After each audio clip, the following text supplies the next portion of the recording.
I would like to talk for a few minutes about a great man and a great century.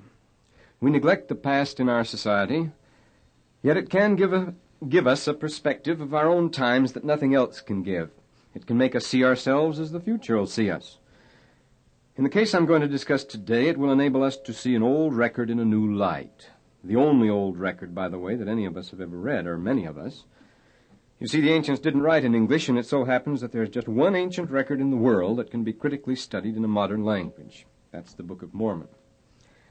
At the beginning of the present century, anyone wishing to find out about the world of Lehi would probably begin by reading Rawlinson's Ancient History, or Rollin's Ancient History, and there he'd discover that Lehi, assuming he lived at all, must have moved in a world peopled by puppets and shadows, the exotic half-world of the ancient East as our grandfathers knew it. For Rawlinson's sources were Greek writers whose first tangible contacts with the past went back but a little beyond 600 B.C. For him, as for them, Cyrus and Psammetichus and Nebuchadnezzar were the kings of old, and beyond lay only legend.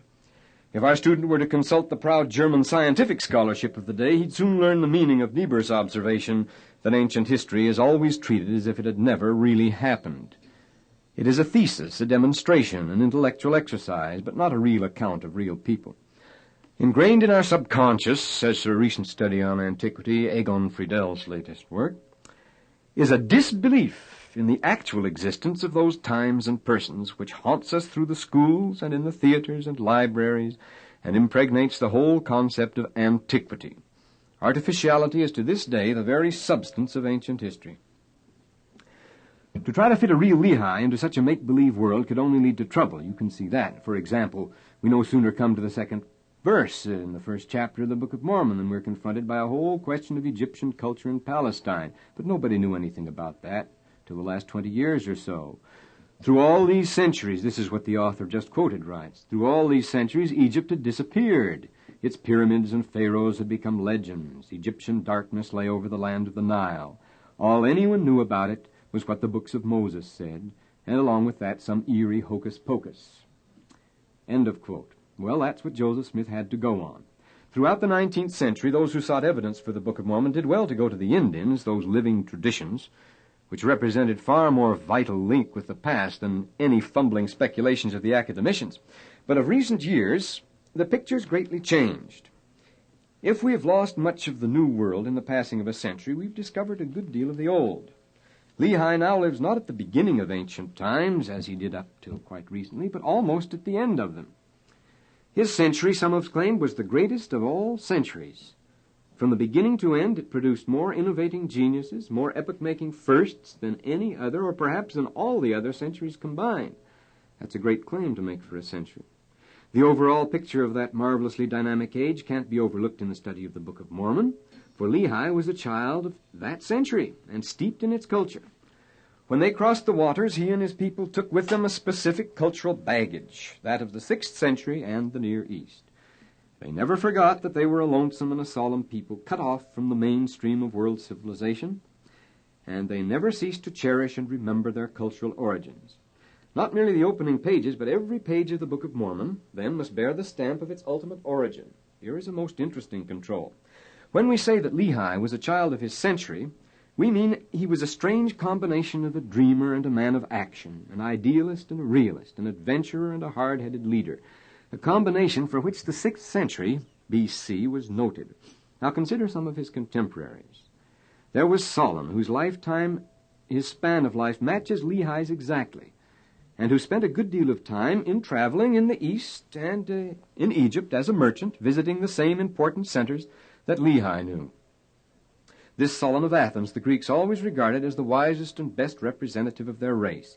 He was a gifted poet, an able soldier, an incurable idealist, a great political theorist. He was actually the real founder of Greek democracy. He was a first-rate businessman who never made much money, we're told, but thoroughly enjoyed traveling all over the world, building up a reputation for sagacity and honesty that's made his name proverbial to this day. Here Professor Linforth says, Solon must have carried many a cargo of oil or pottery from his own rocky Attica to the wealthy cities across the Aegean. And in spite of his love for his own native land, he must have been charmed by the brilliant society which he found in Asia. He may have been tempted into luxury and prodigality, as Plutarch supposed when he offered an excuse for such habits and the trials and dangers of a mercantile career. And you remember that Laman and Lemuel were tempted into luxury and prodigality in the same setting. Solon himself, Aristotle tells us in the Constitution, was a man who by birth and reputation belonged to the highest class, but his business activities and limited means place him in the middle class. Well, one of the best-known tales of antiquity is told in Herodotus is of Solon's visit to Croesus, the richest man in the world, whom he gently rebukes for his pride. But in the end, he learned wisdom from Solon, and with his dying breath, or what he thought was his dying breath, Croesus called upon the name of Solon. Yes, he was a remarkable man, and Solon's words bear astonishing resemblance to those of the prophets of Israel, for he was before all else a preacher of righteousness. If you were to find this, for example, in a Jewish apocrypha or a Christian work, you wouldn't be at all surprised, and this is Solon speaking. Behold, the inhabitants of the city are minded to bring about the destruction thereof through their love of gain. They who lead them are of treacherous minds, but verily sorrow and lamentation are about to fall upon them in their pride. Behold, they know not to contain their lusts. They heed not the holy foundations of righteousness, and the word he uses for righteousness, dike, is probably cognate with the Hebrew tzedek, that the contemporary prophets were using in the same sense. Well, says Solon, tzedek, dike, justice in silence lets things take their course until the latter end, when surely comes the time of retribution. Behold, a dire destruction cometh upon all the city, and there is none who shall escape. The people have been quick to do iniquity and bring themselves into bondage. As if it had fallen to a foreign enemy, our cherished city is wasted away and consumed by those secret combinations which are the delight of evil men. Thus evil worketh its way among the people, and many of the poor and needy are loaded with shameful chains and sold into bondage in foreign lands. No man finds security within his own gates, for evil leapeth over the high wall and finds him out, even though he hideth himself in the secret recesses of his inmost chamber. Now that isn't a Hebrew prophet. Those are lines quoted by Demosthenes in his oration on the false embassy and written by Solon about the year 600 B.C., right when, how like some of the prophets they sound, and so might Lehi have spoken to Jerusalem. Solon has left us much more in the same vein. He too was a preacher of righteousness, and it should never be forgotten that it was this man standing absolutely alone, as he tells us, like a wolf holding his own against a great pack of dogs closing in from every side. By his courage he was able to give Athens her constitution and later preserved it from destruction, and thus he did more than any other man for the cause of popular government in the world to this day. Truly he was one of the noble men of the earth. Another who visited the East on business in Lehi's day and may have been a personal friend was Thales of Miletus.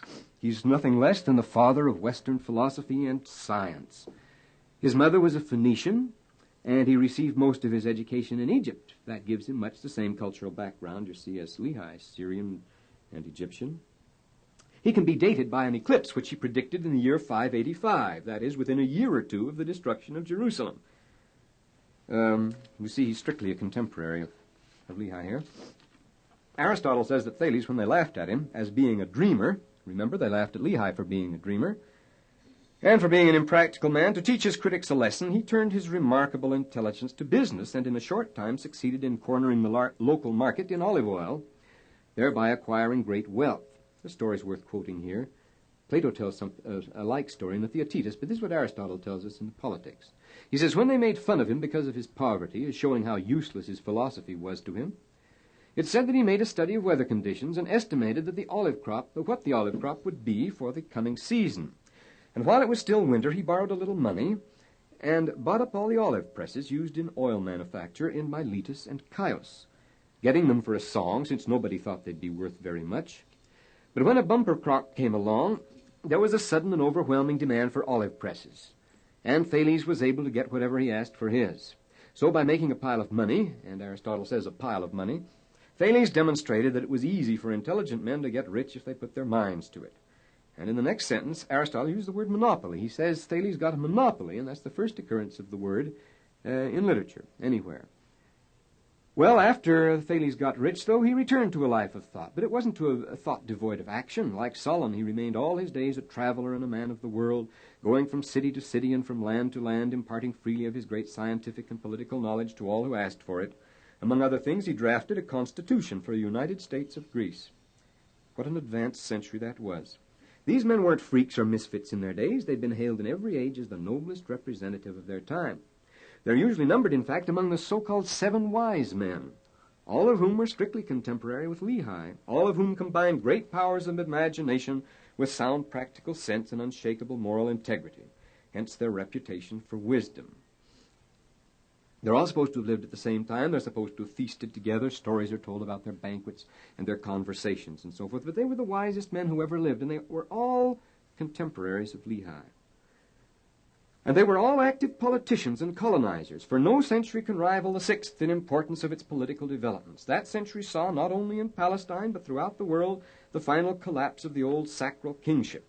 And into the vacuum it left behind rushed all sorts of political parties and theories. Almost every city in the world was torn between oligarchical, dictatorial, and democratic factions, just as Jerusalem was, in a desperate struggle to establish a new principle of authority and government. Even in the East, where monarchy continued its sway, the greatest figure of the 6th century is Cyrus, the ideal philosopher-king, whom the Jews and the Greeks vie in honoring forever after. And we're told that Cyrus's chief counselor was Croesus, and Croesus had his wisdom from Solon. See, all these men knew each other. Well, it's not without significance that Lehi counted among his contemporaries not only the greatest first names in science and art and politics and even business, for Croesus belonged to his generation, but the most illustrious religious founders known to history. Others are lost in the mists of history, but consider all these: Gautama Buddha, Confucius, Lao Tse, Vardhamana Mahavira, the founder of Jainism, Zarathustra, Pythagoras, all of Lehi's day, all strictly contemporary. The only question has been about Zarathustra. Now it's generally believed that he was killed, about 582 or 583, in other words, the same time Jerusalem fell. So he was contemporary too. Well, all these great founders and religious men were seekers for light, and whatever degree of success they may have enjoyed, their lives are an eloquent commentary on the unparalleled display of physical, mental, and spiritual energy that renders the century of Lehi unique among all others. It was an unsettled age of big ideas and big projects, a time of individual enterprise and great private fortunes, flourishing precariously under the protection of great rival world powers, everlastingly intriguing and competing for markets and bases. A strange, tense, exciting, and very brief moment of history when everything was big with the future. No other moment of history was so favorable for the transplanting of civilization, so heavily burdened with the heritage of the past, or so rich in promise. But to a few things about this transplanting of civilization.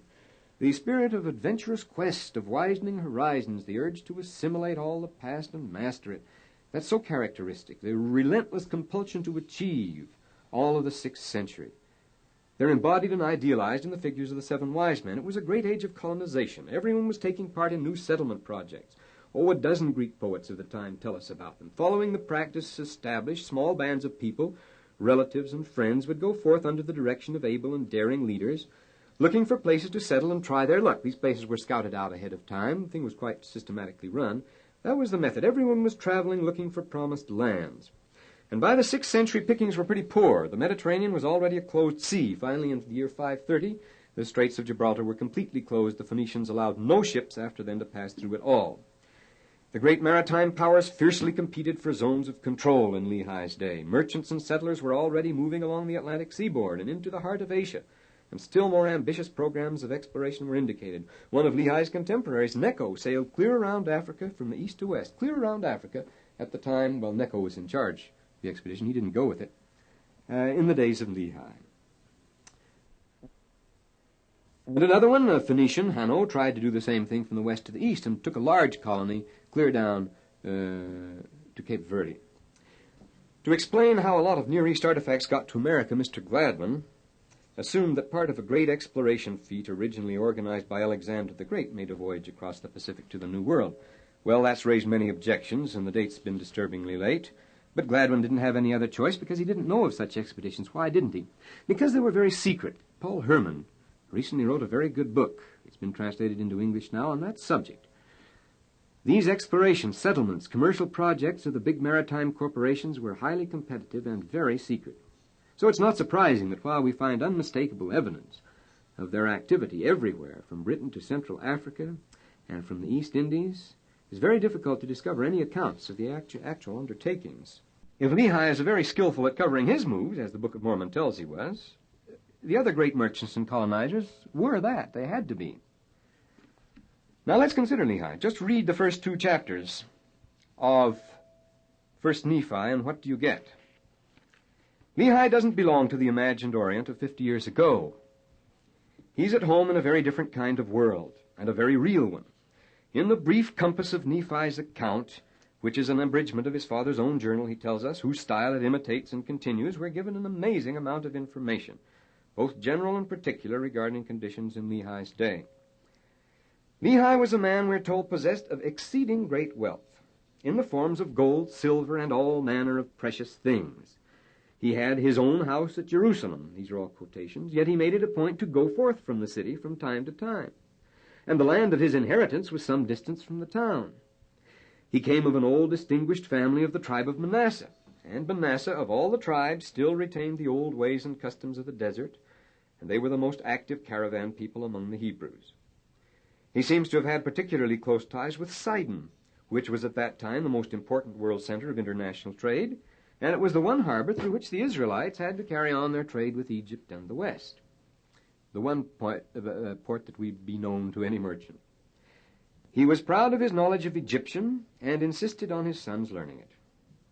So, also, he tells us, we learn from his parables, the long-winded stories he tells, that he's something of an expert in the vine, the olive, the fig, and of honey culture, from one episode.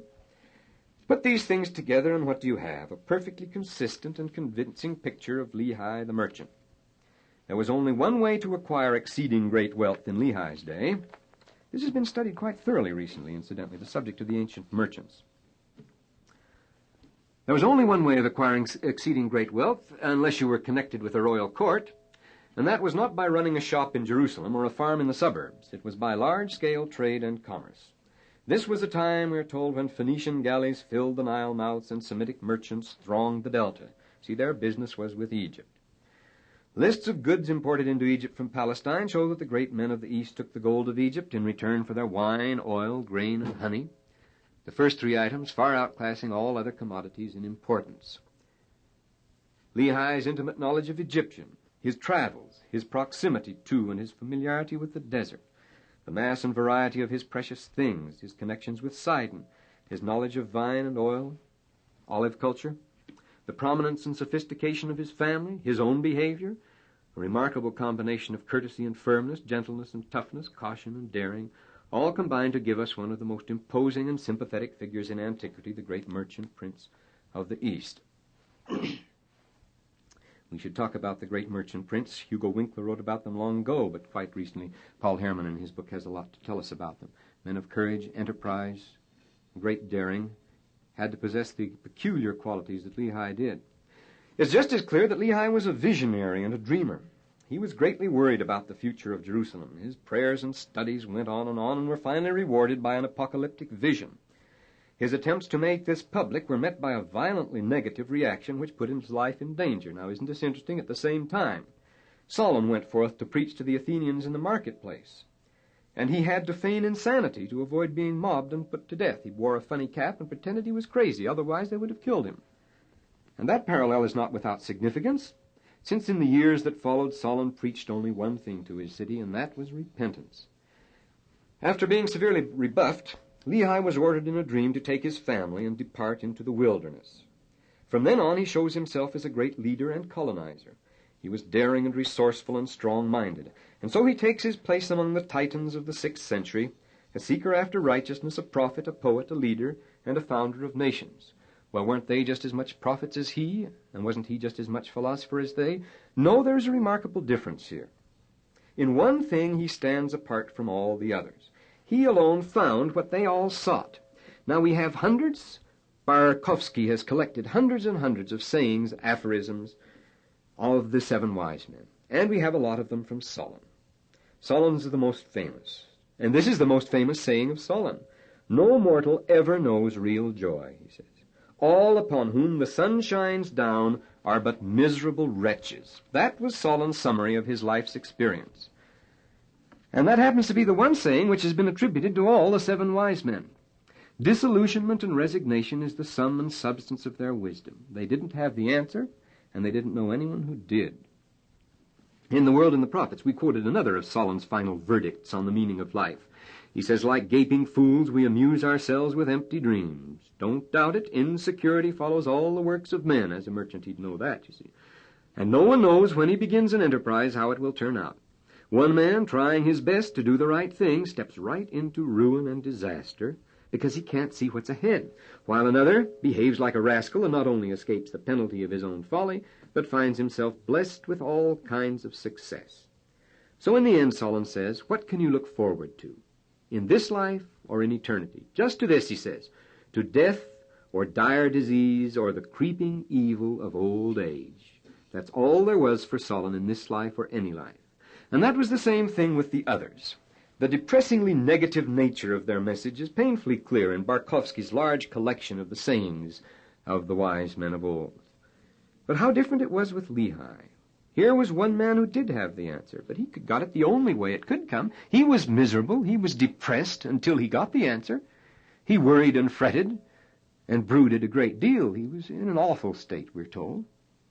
But then he got the answer, and then what happens? His son tells him his soul did rejoice, his whole heart was filled, because of the things which he had seen, yea, which the Lord had shown unto him. Well, viewing the world of Lehi once led to certain reflections. The description of Lehi and his society as set forth in the Book of Mormon is a powerful argument for the authenticity of Nephi's record. Nothing was known of that world until quite recently. To the student of the Book of Mormon, it's significant that Lehi's time was particularly auspicious for the birth of new civilizations. You could see that because here was the founding of a new world, a great civilization that was to ramble on its own momentum for 1,000 years and more. The 6th century, like the 19th, seems to swarm with men of great stature, founders of enduring nations and institutions. The 20th century, on the other hand, seems to produce only technicians. We might be led to a significant reflection in that regard. There's a lesson in that for our own times. We won't take it up, though. The case of Lehi teaches us equal respect for thought and action. In our own day, thinkers or technicians act very little and shun responsibility, while men of action think very little and pride themselves on never finding time to read. The men of the 6th century and of the 19th century believed that thinking was more than scheming and planning to get ahead. It was a deep and prayerful contemplation, and they were not ashamed to ask for dreams and visions. The hours they spent alone with the Lord made them mighty in action. Well, this introduces a theme which receives great emphasis in the Book of Mormon, namely, that God's dealings with men are on a scale and in ways that none of us can begin to comprehend. The Lord has favored nations and individuals in times and places we dream not of. So it's time for us to become aware of this in the 20th century, if we're to bequeath to history anything greater than commercial jingles. History, says Trevelyan, enables us by the light of what men once have been to see the thing we are, and dimly to descry the form of what we should be. And no history can do that better for us than the Book of Mormon. Here is a lesson for our own times. What would one have said of the future of the world in 600 B.C.? Why, that within 300 years, with such booming, with such economic success, with so many great men, with such scientific and philosophical brains around, man would have learned all the secrets of nature and brought the millennium. But let us visit the earth 300 years later, and what do we find? There have been no great natural calamities. The vast majority of the race has enjoyed almost unbroken peace and security. Wars are now being fought by small professional armies. Things are pretty safe for other people. But where are the signs of progress we expected? Only in the accumulation of gadgets. There's a marvelous technical development, but it's already showing signs of decline. We're talking about the 3rd century now. Gadgets have accumulated, but brains have not. The world swarms with PhDs, bright, ambitious men, but there are no great men. For degrees are gadgets and can be turned out in any desired amount. Administration has become a fine art by the 3rd century, but thinking has become a lost art. The 3rd century B.C. was a world of technicians and educators. But as the educators made their courses easier and easier, the number of competent new technicians being turned out became less and less. The slogans of education for living and education for success completely stifled fundamental research within 2 generations of Aristotle, and soon applied research followed suit. Even the modest minimum quota of technicians failed to reproduce itself, and so the amazingly advanced and sophisticated techniques of the ancients, useful and appreciated as they were all completely lost. Let that be a lesson for us. Again, after the immense promise of the past 3 centuries, we are turning out only technicians and educators. Again, even with the universal education and unparalleled population, we are unable to keep up even a poor minimum of technicians necessary to keep our machines going. The lowering of technical standards has become alarming. Take this field of ancient history to which I've been talking. 50 years ago, if one were to address a large body of college students, most of them would be pretty sure to understand our historical allusions and to be able to read at least one body of ancient text in the original. Yet the college curriculum of that time would have presented at most one modest course in ancient history. Today, what do we find? In our university catalog, I've counted as many as 100 advanced courses in Greek and Roman studies. Yet neither the students that take the courses nor the large staff that teaches them can read a line of any ancient text at sight. We have the gadgets, but where are the brains? One student has written, regiments of workers equipped with costly machinery are busy searching out, digging up, acquisitioning, classifying, cataloging, preserving, reproducing, disseminating, explaining, displaying, and even selling the documents of the past, doing every conceivable thing with the documents but reading them. There is no one who can read them. They are waiting for the reading machine that will never come. If we are to avoid the fate of the ancient world, the sterility of the 3rd century, we can do no better than the men of the 6th century did and turn to contemplation and prayer. That's the lesson of the 6th century.